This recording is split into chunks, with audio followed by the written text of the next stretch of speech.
अस्सलाम वालेकुम दोस्तों, उम्मीद करता हूँ कि आप सब खैरो आफियत से होंगे और प्रॉफिट के अंदर ट्रेडिंग कर रहे होंगे। आज सुबह मैंने पोस्ट लगाई थी कि मैं आप सबको गोल्ड के बारे में गाइड करूंगा कि गोल्ड के अंदर आप लोग कैसे ट्रेड कर सकते हो। तो बहुत सारे लोग, क्योंकि मैंने स्टेटस लगाया था अपने व्हाट्सएप के ऊपर और फेसबुक के ऊपर, तो बहुत सारे लोग 2-3 दिन से मुझे बहुत ज़्यादा कह रहे थे कि सर कैसे गोल्ड जो है वो ट्रेड किया जा सकता है। बच्चों, बहुत सिंपल है गोल्ड को ट्रेड करना। कुछ चीज़ों का ख्याल रखा जाता है और टॉप डाउन एनालिसिस करने पड़ते हैं, यानी मल्टी टाइम फ्रेम एनालिसिस करने पड़ते हैं। उसके बाद आप गोल्ड पे बहुत आसान आसान एक तरीकाकार बताऊंगा, बल्कि मैं आपको अपने एनालिसिस करने का तरीकाकार बताता हूँ। आपके सामने एनालिसिस करता हूँ, आपने खुद देखना है कि मैं क्या कर रहा हूँ और उसके बाद कोशिश करनी है कि आपने वैसे ही थिंक करना है जैसे मैं थिंक कर रहा हूँ या करवा रहा हूँ या आपको समझा रहा हूँ। तो बच्चों, एनालिसिस बहुत आसान है। फेसबुक पे पोस्ट की मैंने प्रॉफिट की फोटो और वीडियो। बहुत लोगों ने कमेंट किया, बताएं, गाइड करें। और इससे पहले स्टेटस पे गोल्ड बाय का बताया था, तो काफ़ी लोगों ने बाय किया। मुझे अनगिनत मैसेजेस आए हैं जो कि मैं सारे स्टेटस पे भी नहीं लगा सका। जिनके लगाए उन्होंने देखे, जिनके नहीं लगा सका माजरत, नेक्स्ट टाइम लगाऊंगा। क्योंकि रिक्वेस्ट करते हैं कि सर जी हमारा भी स्टेटस पे लगाएं, तो इंशाल्लाह तमाम बच्चों का नेक्स्ट कोशिश करेंगे। तो बच्चों, अब गोल्ड जो है वो कितना कोई टेक्निकली मुश्किल नहीं है, खास करके उनके लिए जिन्होंने एडवांस एडवांस प्रो डाइवर्जेंस और सप्लाई एंड डिमांड क्लियर की हुई है। और अगर नहीं क्लियर की तो आई विल रिकमेंड यू कि आप क्लियर करें, सीखें और कोशिश करें कि ज़्यादा से ज़्यादा टाइम स्पेंड करें सीखने पे। अब मुझे देखें, मेरी कोशिश ये होती है कि मैं ज़्यादा टाइम स्पेंड करूं आपको सिखाने पे। मैंने एक्स्ट्रा एक्टिविटीज़ आगे पीछे देखना बिल्कुल आप सबके लिए छोड़ा हुआ है। अपना ग्रुप, अपने आप लोगों को गाइड करना, इसके अलावा कोई काम नहीं है। आप लोगों की क्लासेस, आप लोगों के डिफरेंट बैचेस स्टार्ट होते हैं, डिफरेंट एक्टिविटीज़ करना, वेबिनार्स, इन्हीं पे फोकस किया है। अब आपको थोड़ा सा बताता हूँ कि आपने गोल्ड के एनालिसिस करने कैसे हैं। सबसे पहले आप डिफरेंट टाइम फ्रेम्स के ऊपर गोल्ड का ट्रेंड चेक करोगे। तो मैं डेफिनेटली H4 पे अमूमन करता रहता हूँ। तो H4 पे तो मेरे पास एनालिसिस भी थे, आप लोगों को बताए भी थे पहले। कुछ इस तरीके से गोल्ड ने डाइवर्जेंस बना के रिवर्सल पकड़ा था। ये चैनल बन रहा था, इसका ब्रेकआउट हुआ और गोल्ड काफी बाय गया। अच्छा, गोल्ड में जब भी चैनल बने हैं ना डाउन पे, बॉटम पे, तो गोल्ड ठीक ठाक मूव देता है। ठीक है। फिर यहाँ पे एक इनवैलिड किस्म का वेज बना था, मैंने कहा था वेज की वजह से मार्केट नीचे नहीं आएगी। हाँ, ऊपर एक सप्लाई है, उस वजह से मार्केट नीचे आ सकती है। और प्रॉपर ये वेज नहीं है, क्योंकि वेज टॉप पे होता है, इधर यहाँ मिड में नहीं होता। उसके बाद मार्केट नीचे आई और काफी हद तक मार्केट नीचे आई, कॉन्टिन्यूसली मार्केट नीचे जा रही थी। अच्छा, अब H4 पे तो हमें कोई भी एविडेंस नहीं मिला। हाँ, यहाँ पहुंच के ना मुझे ये चीज नजर आई। ये यहाँ पे थी एक रेगुलर बुलिश डाइवर्जेंस का एक छोटा सा स्विंग H4 के टाइम फ्रेम के ऊपर। आप देख सकते हो रेगुलर बुलिश डाइवर्जेंस। जिनको नहीं पता, तो डाइवर्जेंस होती है कि मार्केट अगर नीचे की तरफ मूव कर रही है, लोअर हाई लोअर लो बना रही है, तो नीचे आप इंडिकेटर को देखें, इंडिकेटर उसके ऑपोजिट मूव कर रहा होगा। तो ये है डाइवर्जेंस। लेकिन रेगुलर डाइवर्जेंस क्या होती है? ट्रेंड रिवर्सल पैटर्न होता है। और ट्रेंड रिवर्सल पैटर्न टॉप या बॉटम पे होता है।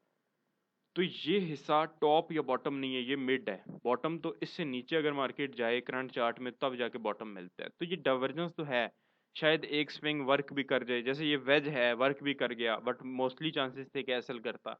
लेकिन अब ये डाइवर्जेंस वर्क कर जाए, ये भी हो सकता है, बट इस पे आप एंट्री नहीं ले सकते, क्योंकि देखें, जितने में आपको एविडेंस मिला आप एंट्री लेते, उतने में मार्केट रिवर्स होकर लॉस में आ गई। तो है, डाइवर्जेंस है, एक बुली सेटअप का एविडेंस मिल रहा है, बट हम इसको ट्रेड करने के काबिल नहीं समझते। यहाँ पे एक माइनर सी बहुत अच्छा लेवल, मैं इसको नहीं कहता, डिमांड एरिया भी था, but not very good area, क्योंकि पीछे अच्छी लिक्विडिटी मौजूद नहीं है। लेकिन इसके बाद लिक्विडिटी अच्छी मौजूद है। अब डेफिनेटली H4 के ऊपर मोस्टली हम लोगों के अकाउंट नहीं होते, तो मोस्टली बच्चों के H4 पे काम करने के लिए अकाउंट नहीं होते। यानी कि H4 पे अपने एंट्री लिए में भी आपका 0.01 से $20 लॉस हो। तो मैं हमेशा गोल्ड के ना, ये जो एरिया होता है ना 1700 1800 के नीचे का, इस एरिया के अंदर 1800 से नीचे का जितना गोल्ड नीचे जाता है, मैं बहुत ज्यादा बाइंग में देखता हूँ। टॉप पे चला जाए तो वहां पे हम सेलिंग में देखते हैं, लेकिन प्रॉपर एविडेंस के साथ, बगैर एविडेंस के कोई ट्रेड नहीं करनी।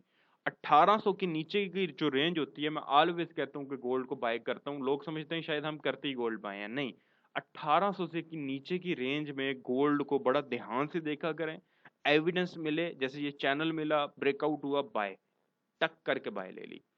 अब आपने क्या करना है, H4 पे आपको कोई एविडेंस नहीं मिल रहा, ठीक है, हाँ छोटा सा एक बाय का एविडेंस है बट वो भी प्रॉपर नहीं है, वो भी इनवैलिड है। H1 पे भी सेम यही डाइवर्जेंस बन रही है बट इसके अलावा कोई खास एविडेंस नहीं है, बट ये डाइवर्जेंस जो H4 पे थी वो H1 के अंदर भी बन रही है। M30 पे जाकर देखते हैं, तो M30 पे भी कोई ख़ास इस तरह की हमें चीज़ नज़र नहीं आ रही है। अब मैं आपको समझाता हूँ, चीज़ें समझाता हूँ, क्योंकि मेथड डिफरेंट यूज़ करके हम उन डिफरेंट मेथड्स को मिक्स करके भी एंट्री ले सकते हैं, और अगर हमें एक ही मेथड आता है तो हम उस पे भी एंट्री ले सकते हैं। तो मैं मज़ीद नीचे जाऊँगा, क्योंकि टॉप डाउन एनालिसिस कहते ही यही है, H4 पे शुरू किया करो, समझ आ गई बात तो ठीक है, अगले टाइम फ्रेम पे जाओ, नहीं समझ आई फिर भी अगले टाइम फ्रेम पे जाओ। तो जब बच्चों मैं आया हूँ ना M15 पे, तो यहाँ पे मुझे मेरी फेवरेट चीज़ मिल गई, और मेरी फेवरेट चीज़ है भाईजान ये देखें, गौर से देखिएगा, बड़ी मुझे ये चीज़ बहुत प्यारी लगती है। ये एक छोटा सा पिद्दू सा वेज, जो कि है M5 M15 के टाइम फ्रेम का, यानी मैंने 3 टाइम फ्रेम कंफर्म करने हैं ना। H4 में ऑलरेडी मेरे पास एविडेंस है बट प्रॉपर नहीं है, बट है तो सही ना थोड़ा बहुत। H4 की एक कैंडल देख लो कहाँ से कहाँ तक मार्केट को ले गई है M5 में, ये एक वेज बना हुआ है, बट इतना बड़ा बीरिश ट्रेंड, और M5 का एक छोटा सा वेज मार्केट के ट्रेंड को रिवर्स नहीं कर सकता। माफ कीजिएगा वीडियो लंबी हो जाएगी बट इसको देखना, इतना बड़ा लंबा ट्रेंड कैसे रिवर्स कर सकता है। तो हमें मजीद टाइम फ्रेम्स की भी जरूरत है, तो M15 के ऊपर भी हमने काउंटर कंफर्म किया, वहां पे भी वेज है। अब M5 M15 इतने बड़े ट्रेंड को रिवर्स नहीं कर सकते, तो हमने डाइवर्जेंस की मदद भी लेनी होती है, क्योंकि वेज के अंदर 90% जब वेज बनता है तो डाइवर्जेंस भी होती है, और वेज और डाइवर्जेंस का कॉम्बिनेशन किसी भी टाइम फ्रेम के ऊपर हो तो वो एक किलर कॉम्बिनेशन होता है। ये मैं ऑलरेडी मुतअद्दिद बार इसका तज़किरा कर चुका हूँ। अब ये देखें, ये रहा वेज, और ये क्योंकि M5 का वेज M15 पे बन रहा है, ये रही डाइवर्जेंस। अब इस डाइवर्जेंस को M5 पे भी जाके कंफर्म कर लो, वेज तो M5 पे कंफर्म है, M15 पे भी वेज कंफर्म है, तो M5 के ऊपर डाइवर्जेंस ज़्यादा वाज़िया है, ठीक है। ये देखो, ये मार्केट नीचे जा रही है, ये ऊपर जा रहा है, डाइवर्जेंस भी वाज़िया है M5 पे M15 पे, इसका मतलब दो टाइम फ्रेम हमें वेज भी बता रहे हैं और डाइवर्जेंस भी बता रहे हैं। अब वेज और डाइवर्जेंस ऑलरेडी एक किलर कॉम्बिनेशन था, और दो टाइम फ्रेम दो पैटर्न्स हमें बता रहे हैं, जबकि H4 और H1 भी बाय का कोई खास सेटअप तो नहीं दे रहे, लेकिन एटलीस्ट वो ये बता रहे हैं कि कोई एक दो कैंडल्स बन सकती हैं H4 में। तो H4 की एक दो कैंडल्स ही चाहिए तो M5 का एक पूरा ट्रेंड ही होता है। तो बच्चों जैसे मैंने ये चीज़ देखी ना, सबसे पहले मैं एक इंडिकेटर रिमूव करता हूँ, जैसे मैंने ये चीज़ देखी ना तो मैंने चुप करके बाय किया, और नीचे तकरीबन 20-25 पिप्स का ऐसा लगा दिया, एक अच्छी लॉट लगा के ना 20-25 पिप्स का ऐसा लगा दिया, क्योंकि मैं 100% कन्फर्म था इस ट्रेड के लिए। रीज़न क्या है? रीज़न क्या है कि ये बॉटम पे बना है, गोल्ड ऑलरेडी बॉटम पे आ चुका है। अगर गोल्ड होता ना 1850 पे और ये सेटअप बनता, मैं कभी भी नहीं आता। गोल्ड क्योंकि 1700 1800 से काफ़ी नीचे है, इवन कि 1750 से भी नीचे है, तो ये 100% कन्फर्म ट्रेड थी। और क्योंकि मैंने दो टाइम फ्रेम्स को बिल्कुल एक्यूरेट करके मैच किया, तीसरे टाइम फ्रेम को भी साथ मिला के फिर ट्रेड लेनी थी, तो ये ट्रेड मुझे 100% कन्फर्म इसलिए थी। एक तो बॉटम पे है, और डेफिनेटली वेज बॉटम पे ही सही होता है, बड़े टाइम फ्रेम का भी बॉटम बन रहा है ऑलमोस्ट, और छोटे टाइम फ्रेम्स का तो बन ही रहा है, और दो टाइम फ्रेम मैच हो रहे हैं। तो जब दो टाइम फ्रेम्स एक नहीं दो दो पैटर्न्स वेरीफाई कर रहे हैं, एक bullish divergence M5 M15 M30 verify कर रहे हैं, M30 पे भी है बट छोटी, वो समझ नहीं आ रही, M15 पे भी है, तो वेज नहीं है, सिर्फ दो चीज़ें हैं, डाइवर्जेंस एंड वेज, दोनों टाइम फ्रेम्स में तो किलर कॉम्बिनेशन बनता है। मैं आपको ऑलवेज कहता हूँ कि ये है top down analysis simple way में। अच्छा, अब अगर आप लोग वीडियो मजीद देखना चाहते हो, यहाँ तक ये बात क्लियर होगी, आपको समझ आई होगी कि सर ने ये किस बेस पे एंट्री ली है, और सिर्फ सर ने नहीं ली, बहुत सारे बच्चों ने ली है, और अल्लाह का शुक्र है कि ली है। अब क्योंकि M5 हमारा ये एनालिसिस पिछले हो गए हैं, पुराने हो गए हैं, नए पे हमें डेफिनेटली बड़े टाइम फ्रेम से स्टार्ट करना है। तो H4 में तो वही एंगल नज़र आ रहा है, और मैंने आपको बताया कि एक कमज़ोर सी डिमांड नज़र आ रही है, so we have to check H1, ये नज़र आ रही है, बट मेरे ख्याल में एक अच्छी डिमांड नहीं है। लेकिन अगर इससे रिजेक्शन जिस तरह पकड़ी है तो गोल्ड के ऊपर जाना चाहिए था, बट लिक्विडिटी नहीं है, लग रहा है नीचे आएगा, बट कंफर्मेशन नहीं हो रही मुझे ना, तो मैं नीचे चला जाऊंगा H1 के ऊपर, क्योंकि यहाँ पे मुझे कुछ ना कुछ कंफर्मेशन चाहिए। तो H1 के ऊपर गोल्ड इस M15 के वेज से यहाँ तक बाय गया, लेकिन क्योंकि यहाँ पे एक सप्लाई थी, एक सप्लाई एरिया था। अगर सप्लाई एंड डिमांड वालों ध्यान से सुनो मेरी बात, ऑलरेडी बीरिश ट्रेंड के अंदर एक यहाँ पे सप्लाई एरिया था, जो कि M30 के अंदर आप इसको वाज़िया तौर पे क्लियर करके भी देख सकते हो कि एक सप्लाई एरिया यहाँ पे मौजूद था। बहुत ज़्यादा अच्छी सप्लाई नहीं थी, बट एक ऐसा सप्लाई एरिया था जिसने हमें मार्केट में एट द मोमेंट हमें एक ऐसा लेवल ज़रूर था कि जिसने हमें मार्केट में एक बार डिस्टर्ब कर दिया। तो एक सप्लाई एरिया है, और ये सप्लाई अभी करंट सिचुएशन बता रहा हूँ आपको। तो ये सप्लाई एरिया पहले तो नीचे से वेज जो M15 का था उसने ठीक ठाक गोल्ड को पुश किया ऑलमोस्ट 1745 तक, बट ऊपर से इस सप्लाई ने, जो कि बेस अच्छी नहीं है बट स्टिल सप्लाई है, गोल्ड को नीचे धकेल दिया। अब गोल्ड नीचे चला गया, तो अब ऐसा फील हो रहा था मुझे थोड़ी देर तक, जब तक मैंने एनालिसिस नहीं किए थे, कि इस सप्लाई से गोल्ड लास्ट जो लो बनाया था ना उसने, ये वाला, ये कौन सा लो बनता है, ये जैसे उठा था वेज से यार, ये तो एक सेकंड, ये जो वेज से उठा था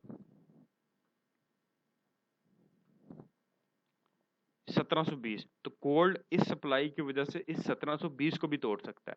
लेकिन यहाँ पे कहानी में एक ट्विस्ट आया है, और वो ट्विस्ट ये था कि अभी लाइव सिचुएशन ये चल रही थी कि ऐसा लग रहा था इस सप्लाई से गोल्ड 1720 को तोड़ेगा, लेकिन कहानी में ये ट्विस्ट आया कि यहाँ पे एक डिमांड पैटर्न बना, और सिर्फ डिमांड पैटर्न नहीं बना, मार्केट ने उस डिमांड पैटर्न से रिजेक्शन भी पकड़ी, प्लस यहाँ पे एक बड़ी करेक्शन भी मौजूद है जिसको कंप्रेशन भी कहा जाता है। यहाँ पे मैं आपको बताता हूँ, M30 पे भी, अच्छा H1 पे ये डिमांड है, M30 मैंने खोल लिया क्योंकि H1 पे नज़र आ रहा है डिमांड है, बट मजीद डिटेल मुझे लग रहा था कि क्योंकि कैंडल्स H1 पे छोटी नज़र आ रही है ना, M30 पे जूम इन नज़र आएंगी। तो M30 पे परफेक्ट किस्म की डिमांड है, लेग इन लेग आउट भी है, रैली बेस रैली का पैटर्न मौजूद है, और मार्केट के रिजेक्शन भी मौजूद है। प्लस यहाँ पे अब आके करेक्शन भी मौजूद है, ठीक है, यहाँ पे आके मार्केट ने करेक्शन भी देना शुरू कर दी है, ठीक है। तो मुझे ऐसा फील हो रहा है कि मार्केट इस M30 की डिमांड को फॉलो करके यहाँ इस ट्रेंड लाइन के एंगल से उठ के बाय जा सकती है। ये मेरे करंट एनालिसिस है लाइव। लेकिन अगर मार्केट ने इस लेवल को तोड़ दिया तो देन फिर मैं अपनी बात पे कायम हूँ कि H4 पे नज़र ऐसा आ रहा है, H4 पे बड़ा ख़तरनाक सिचुएशन नज़र आ रही है, और H4 पे सिचुएशन नज़र आ रही है ये वाली, H4 पे सिचुएशन नज़र आ रही है ये, ठीक है।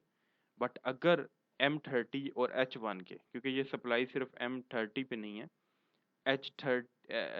H1 और M30 दोनों पे ये सप्लाई वर्क कर गई, ठीक है, जिसका हम तस्करा कर रहे हैं, तो फिर एक डिफरेंट सिनेरियो हमें देखने को मिलेगा। तो आपको अभी फ़िलहाल ये वाला जोन मार्क करके रखना है गोल्ड के लिए, इसके ऊपर ही आपने एंट्री एसएल और कम से कम आपने इसकी बेस के ऊपर अब आप एनालिसिस कर सकते हो। और ये मुझे अभी तक गोल्ड की जो टेक्निकली सिचुएशन है वो मुझे ये समझ आ रही है।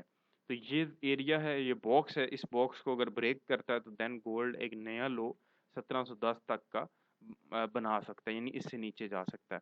बट गोल्ड को इस एरिया के अंदर लॉन्ग टर्म बाइंग, एक और सिंपल स्ट्रेटजी भी है इसको बाइंग करने की, वो मैं आपको बता देता हूँ। तो आई होप कि आपको चीज़ समझ आई होगी कि ये एक एरिया मौजूद है जो गोल्ड को रोक सकता है, लेकिन यहाँ पे गोल्ड अगर ब्रेक कर गया देन फिर लो जाएगा। तो इसलिए ध्यान से तुक्का और अन्यवा बाइंग नहीं करनी, बड़े प्यार मोहब्बत से बाइंग करनी है। तो ये गोल्ड की चीज़ सिचुएशन समझाई है। अगर आप लोगों ने प्यार दिया वीडियो में तो इंशाल्लाह मैं नेक्स्ट कोशिश करूंगा कि एक और अच्छी सिंपल वे में, ताकि एक नए बंदों की भी चीज़ समझ आए। अगर मैं कॉम्प्लिकेटेड बनाता तो मैंने इसको पता नहीं क्या से क्या बना देना था, बट उसका फ़ायदा नहीं था, स्वैग मारने वाली बात है। तो आज के लिए इजाज़त दें, अल्लाह हाफिज़।